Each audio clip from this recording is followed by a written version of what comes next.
উদ্বেগ বাড়াচ্ছে পূর্ব জেরুজালেমে নতুন করে ইসরায়েলি বসতি সম্প্রসারণের উদ্যোগ।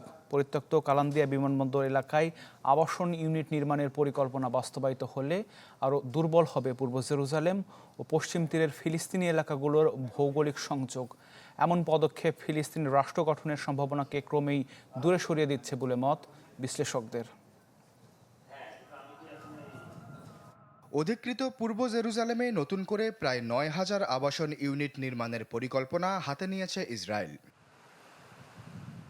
দেশটির জেলা পরিকল্পনা ও ভবন কমিটি বুধবার আত্রত এলাকায় পরিত্যক্ত কালান্দিয়া বিমানবন্দরের স্থানে এই বসতি প্রকল্পের অনুমোদনের বিষয়টি আলোচনায় আনে।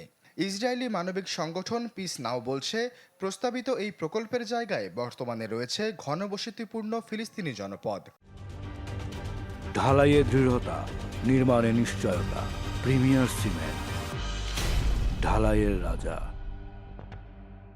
এই অঞ্চলটি পশ্চিম তীরের রামাল্লা থেকে শুরু করে কাফর আকাব ও কালান্দিয়া শরণার্থী শিবির পর্যন্ত বিস্তৃত। এই প্রকল্প বাস্তবায়িত হলে ফিলিস্তিনি বসতির মাঝখানে তৈরি হবে ইসরায়েলি বসতি।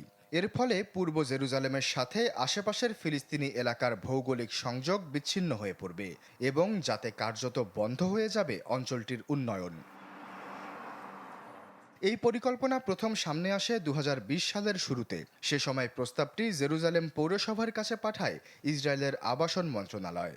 কয়েক মাসের মধ্যেই প্রস্তুতি শেষ হলেও পরিবেশ ও স্বাস্থ্য মন্ত্রণালয়ের আপত্তি এবং তৎকালীন মার্কিন প্রশাসনের বিরোধিতার মুখে বিষয়টি স্থবির হয়ে পড়ে। এটি বাস্তবায়ন হলে প্রকল্প এলাকার অঞ্চলগুলোকে রাষ্ট্রীয় জমি হিসেবে চিহ্নিত করতে পারবে জায়নবাদীরা।